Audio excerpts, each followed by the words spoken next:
भले एमपी हो, भले एमएलए हो, वह कोई भी शख्स हो, कितना ही पावरफुल क्यों ना हो, वो कितना ही बड़ा नेता क्यों ना हो, लेकिन दबदबा है और दबदबा रहेगा। इस तरह की मनोभावना, इस तरह की धारणाएं रखने वाला इंसान अब भाजपा की सरकार में ज़्यादा दिन टिक कर रहने वाला नहीं है। बहरहाल, महिला पहलवानों ने जंतर मंतर पर बैठ के जो प्रोटेस्ट किया था और सरकार को ये दिखाने का प्रयास किया था कि महिला पहलवान भी उसी महासंघ में, कुश्ती महासंघ में, भारत के कुश्ती महासंघ में सेफ नहीं है। जब महिला पहलवान ही सेफ नहीं है तो भारत की बेटियां कहां सेफ होंगी? इसका संदेश जंतर मंतर के, दिल्ली के जंतर मंतर पे बैठ के हमारी महिला पहलवानों ने देश की सरकार को दिखाने का प्रयास किया था।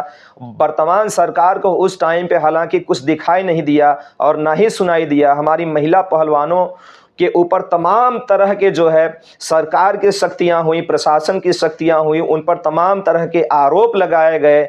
वो तमाम तरह के आरोपों से, तमाम तरह की लड़ाइयों से लड़ती रहीं। महिला पहलवानों का सिर्फ मांग इतना था कि वर्तमान में जो भारतीय कुश्ती संघ के अध्यक्ष हैं, उनके द्वारा महिला पहलवानों का यौन उत्पीड़न किया जाता है, उनका यौन शोषण किया जाता है। इतना बड़ा मुद्दा हमारी महिला पहलवानों ने उठाया था और सरकार को, देश की सरकार को दिखाने का प्रयास किया था। लेकिन यही वो सरकार है जब महिला पहलवानों की ना तो कोई चीज़ देखना चाहती थी ना सुनना चाहती थी। उन महिला पहलवानों में देश की वो महान महिला पहलवानें थी, वो देश की महान बेटियां थी जो देश के लिए कोई ब्रॉन्ज मेडल, गोल्ड मेडल और इस तरह का पदक उन लोगों ने जीत के लाया था और देश का मान सम्मान, देश का गौरव ऊंचा किया था। और यही देश का गौरव जब ये बेटियां जाकर बाहर देशों से लाती हैं, अंतर्राष्ट्रीय पटल पे हमारे देश का नाम जब ऊंचा करती हैं, तो यही सरकारें उनसे हाथ मिलाती हैं और कहती हैं और सैल्यूट करती हैं और ये भी कहती हैं कि आपके कारण हमारे देश का नाम ऊंचा हुआ और देश की आम जनता भी गौरवान्वित महसूस करती है। उसके बावजूद इन्हीं बेटियों का यौन शोषण हो रहा था, यौन उत्पीड़न हो रहा था। उसके बावजूद वर्तमान सरकार भाजपा की न तो जागी, न तो सुनी, न तो देखी। बहरहाल उनके एमपी के द्वारा, उनके भारतीय कुश्ती महासंघ के अध्यक्ष के द्वारा यौन उत्पीड़न, जैसा कि महिला पहलवानों ने बताया है, उनके अनुसार महिला पहलवानों का यौन उत्पीड़न जारी रहा। हमारी बेटियां, हमारी बहनें, हमारी महिला पहलवान बहनें वो लड़ती रहीं और देश के संविधान के तहत वो लड़ती रहीं। ऐसा नहीं है कि किसी ने कोई गैर संवैधानिक कदम उठाया हो, फिर भी उनके ऊपर तमाम तरह की ज्यादतियां हुई। यहाँ तक कि ये तक हुआ कि सरकारी कार्य में बाधा डालने के नाम पर भी उनके ऊपर तमाम तरह की धाराएं लगी, एफआईआर हुए। और उस टाइम धरने पर तकरीबन 19 महिला पहलवान, जिनमें विनेश फोगाट, साक्षी मलिक और बजरंग पुनिया, हालांकि बजरंग पुनिया पुरुष हैं, उनके अलावा तकरीबन 18-19 महिला पहलवान जंतर मंतर पर धरने पर बैठी हुई थी यौन उत्पीड़न के विरोध में, जिनका कहना था कि भारतीय कुश्ती महासंघ के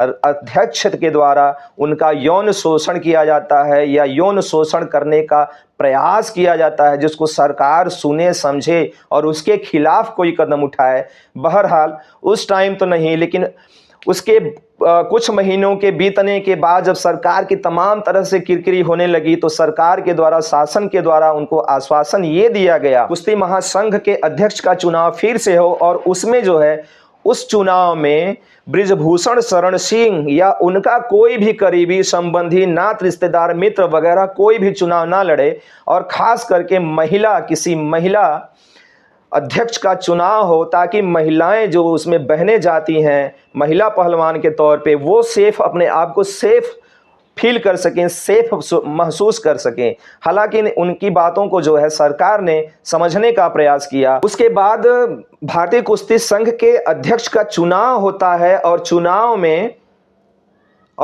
बृजभूषण शरण सिंह का बहुत ही करीबी माने जाने वाले संजय सिंह उर्फ बबलू जो 40 मतों से विजयी प्राप्त होते हैं। और आप देख सकते हैं तमाम सोशल मीडिया के प्लेटफॉर्म पर जाकर, ऐसा लगता है कि जैसे वह चुनाव जो है बृजभूषण शरण सिंह ही जीते हैं, ना कि संजय सिंह जीते हैं। सबसे ज़्यादा जो फूलों की माला है वो तो बृजभूषण सिंह के गले में है, ना कि संजय सिंह के गले में। इस तरह का मैसेज जो है वो बृजभूषण शरण सिंह के द्वारा दिया जाता है और संजय सिंह के द्वारा भी ये बताया जाता है कि भले चुनाव हमने जीता है लेकिन अध्यक्ष तो बृजभूषण शरण सिंह ही रहेंगे।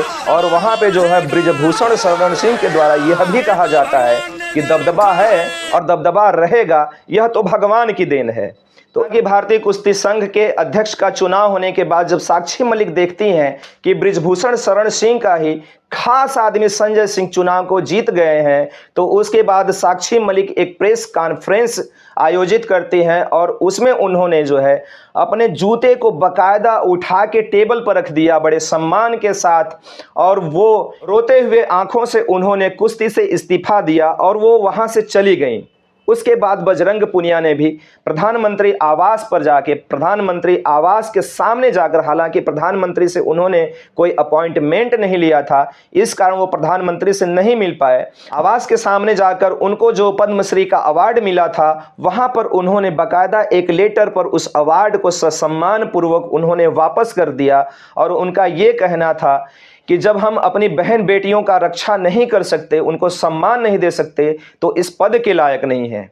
ये सब देखने के बाद, ये सब समझने के बाद सरकार अचानक उठती है और वो ये फैसला लेती है कि भारतीय कुश्ती महासंघ का अभी जो वर्तमान में चुनाव हुआ था, जिसमें संजय सिंह जो है वो निर्वाचित होकर वो अध्यक्ष बने थे, उस कुश्ती महासंघ के अध्यक्ष और तमाम पदों का जो चुनाव हुआ था उसको खेल मंत्रालय रद्द कर देता है। कि साक्षी मलिक, विनेश फोगाट और बजरंग पुनिया जैसे पहलवानों ने अडिग रह के ये दिखा दिया कि जूते की नोक पर दबदबा है और दबदबा रहेगा, ऐसा वैसा कुछ नहीं होने वाला। अगर हमने अपना कैरियर दांव पे लगाया तो दबदबा को खत्म करके रहेंगे।